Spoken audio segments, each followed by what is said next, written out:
और मेरे dream project है जी।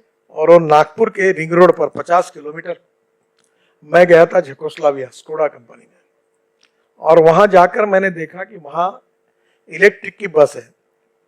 वो ऐसी नहीं, इलेक्ट्रिक बस बस स्टॉप पे खड़ी होती है और एक चार्जर, फ्लैश चार्जर ऊपर से नीचे आता है और आधा मिनट में बस को चार्ज करता है और बस 40 किलोमीटर जाती है। फिर चार्जर आता है, फिर 40 किलोमीटर जाती है। तो स्कोडा कंपनी का मैंने टाटा के साथ जॉइंट वेंचर कर दिया, और हिटैची और सीमेंस दो के पास एक फ्लैश चार्जिंग टेक्नोलॉजी है। और आज ही नागपुर का पहला प्रोजेक्ट 170-60 करोड़ रुपए मैंने इसके लिए मंजूर किए। ये जो बस बनेगी ये बड़ी इंटरेस्टिंग है। ये 135 सीटर बस होगी, एयर कंडीशन होगी, आप जैसे बैठे हैं वैसे एग्जीक्यूटिव चेयर होगी। बस में बस होस्टेस, एयर होस्टेस जैसी होगी, चाय कॉफी नाश्ता मिलेगा और सामने लैपटॉप होगा। और बस का टिकट डीजल बस की तुलना में 30% कम होगा। और दिल्ली से जयपुर ये बस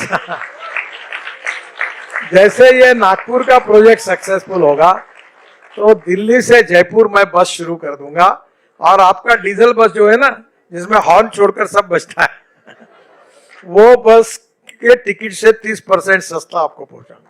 सर, एक मैं दिल्ली से जयपुर की जब आप बात करते हैं और मैं जयपुर से आती हूँ तो मुझे बड़ी खुशी होती है, और मैंने कई प्रेस कॉन्फ्रेंसेस में आपसे एक्सप्रेस वे पर कई बार सवाल किए, और मैं आपको धन्यवाद देना चाहती हूँ कि वो सपना था कभी कि हम 3 घंटे में जयपुर पहुंच जाएं, और आपने एक्सप्रेस वे देकर हमको वो सपना हमारा पूरा किया।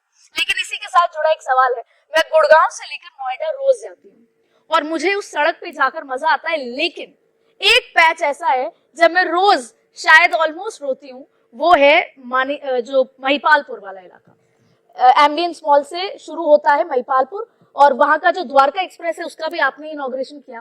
तो सर, क्या वजह है उस क्लॉक की, वो क्यों रोज कम से कम आधा घंटा हर पहर? थोड़ा मैं दिल्ली का जानकार कम हूँ जी, तो एक आधी गलती हो सकती है। जी सर, आपने आपको बता रहा हूँ क्या है। आप पानीपत से जब निकलती है जी, तो राइट हैंड में पलट जाओगी तो UR2 10,000 करोड़ का हमने लगभग बना लिया। हाँ। 1-2 महीने में उसका इनॉग्रेशन होगा। वो UR2 से अभी आप पानीपत से एयरपोर्ट जाओगे तो आपको 2.5 घंटा लगेगा। मैं आपको 3 महीने के अंदर पानीपत से एयरपोर्ट 25 से 30 मिनट में लेके आऊंगा। तो पहला ये है कि वो UR2 से जी, वहाँ एक शिव मूर्ति या कोई बड़ी शिव मूर्ति, उसी की बात कर रहे हो सर? बिल्कुल। वहाँ 8 ऐसे ये है जहाँ से हम नीचे आएंगे। हमने एक आर्टिफिशियल टनल बनाई है, और ये द्वारका एक्सप्रेस हाईवे तो स्टेट ऑफ आर्ट अभी आधा ही हुआ है। बिल्कुल आधा हुआ है। अब उसका क्या होगा, गुड़गांव से आप आओगे मेन रोड से, और इधर पानीपत से आओगे UR2 से, आप द्वारका एक्सप्रेस हाईवे से एयरपोर्ट के नीचे में जाकर एक तो आप बाहर ये जो धौला कुआ की तरफ जो हाईवे आता है उधर निकलोगे, वो जो मॉल बोला आपने जिसका नाम, उसको छोड़कर, और डायरेक्ट इधर आओगे। और दूसरा वहां से डायरेक्ट T3 पे अंदर से एयर स्ट्रिप के नीचे से टनल बनाकर अंदर चले जाओगे, तो बराबर ट्रैफिक एकदम आधा हो जाएगा। तो ये कम होगा। आप इसका PCO जो है वो 1,60,000, ये आधा ट्रैफिक द्वारका एक्सप्रेस कम होगा, पर उससे आपको रिलीफ मिल जाएगा, पर 5-10 साल के बाद फिर प्रॉब्लम आएगा। सर, पर आपको इस बात के लिए कई लोग कहते हैं कि हमने चिट्ठी भी लिखी, ट्वीट भी करा, जो पुरानी सड़कें थी अब उनमें खड्डे या कुछ मरम्मत की जरूरत, कुछ तकलीफें, ऐसे कोई फीडबैक आपके पास आया है? मेरे को खूब फीडबैक आया। प्रॉब्लम क्या होता है, किसी भी रोड को अच्छा बना तो मुझे जिम्मेदार पकड़ते और गड्ढे पड़े तो मुझे जिम्मेदार। मैं केवल नेशनल हाईवे का मंत्री हूँ। वैसे आप गुड़गांव की इसलिए वो अंडरपास जो है ना गुड़गांव में, बिल्कुल सर, वो म्यूनिसिपल कॉर्पोरेशन ने मुझे 50% देने का कबूल किया, पैसे नहीं दिए, मैंने अपने खर्चे से बनाया। वहाँ एक हीरो का स्क्वायर है, वो ब्रिज मैंने बनाया। फिर इफ्को का कोई है, वहाँ ब्रिज बना। और अभी मैं दिल्ली से जयपुर पुराने रोड पर 1500 करोड़ रुपए खर्चा करके उसको सुधार रहा हूँ।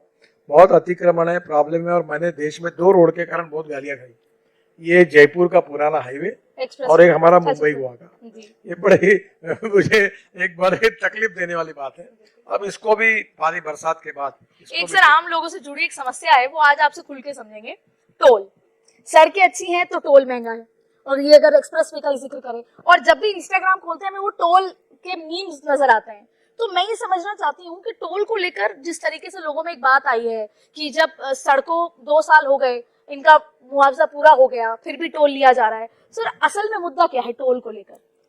ये इसका जन्मदाता मैं हूँ। जी अगर बिल्कुल। इसमें अच्छी बुराई को, जब मैं महाराष्ट्र में मंत्री था जी तो पैसे नहीं थे सरकार के पास, तो मैंने मुंबई में 55 फ्लाईओवर्स बनाए। जी आप कभी मुंबई जाओगे तो समुद्र में एक ब्रिज बना है, वर्ली बांद्रा, बिल्कुल वो सर। मैंने ही बनाया। बेहद मुंबई खूबसूरत। पुणे एक्सप्रेस हाईवे बना है। पैसे मैंने कैपिटल मार्केट से उठाए लोगों से, तो पैसे वापस करने पड़े, वो पैसा भी वापस हो गया। तो पहली बात, मुंबई से पुणे आने के लिए 9 घंटे लगते थे। आप में से जो मुंबई वाले होंगे उनको पता होगा, बरसात में वो खंडाल होना होगा, ट्रक उल्टा हो जाता था, 9 घंटे लगते थे। अब 2 घंटे में आते हैं, तो 7 घंटे गाड़ी कम चलती है, तो फ्यूल बचता है, टाइम बचता है, सिक्योरिटी है। तो ये पब्लिक प्राइवेट इन्वेस्टमेंट से बना है।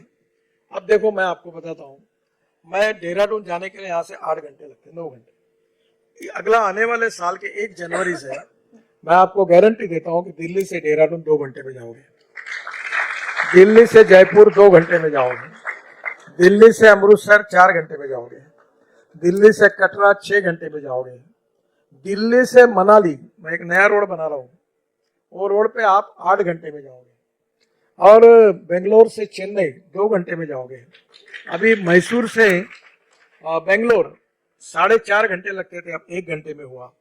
दिल्ली से मेरठ 4.5 घंटे लगते थे, अब 50 मिनट में हुआ। तो दूसरी बात, अरुणाचल, मेघालय, नॉर्थ ईस्ट में मैं 4 लाख करोड़ के काम कर रहा हूँ। ब्रह्मपुत्रा पर कितने ब्रिज, 6-7 ब्रिज बना रहा हूँ, बन गए कुछ, इतने रोड बड़े बड़े बना रहा हूँ। अरुणाचल में जाओ 1 लाख करोड़ के काम बन रहा हूँ। फिर कश्मीर में तो मैं 67 टनल बना रहा हूँ।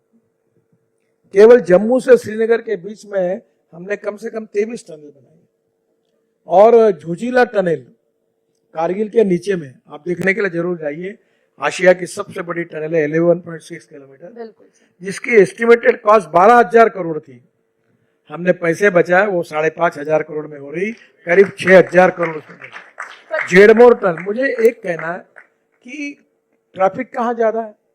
पंजाब, हरियाणा, दिल्ली, राजस्थान, गुजरात, महाराष्ट्र, कर्नाटक, तमिलनाडु, आंध्र, तेलंगाना, यहाँ ट्रैफिक है। उतना उत्तर प्रदेश और बिहार में अभी बढ़ रहा है, पर ये कश्मीर, उत्तराखंड, हिमाचल इतना ट्रैफिक नहीं, लॉस मेकिंग है। तो इधर का जो पैसा होता है उधर डालते हैं और उससे वो डेवलप करते। तो पर सर ये कितना लॉजिकल है कि लोगों की मांग है कि वो टोल लिमिटेड टाइम पीरियड दें या ना दें, क्योंकि वो कहते हैं हम लग्जरी गाड़ी खरीदते हैं तो भी रोड टैक्स देते हैं। तो मैं आपसे समझना चाहती हूँ कितना लॉजिकल है उनकी ये मांग सर।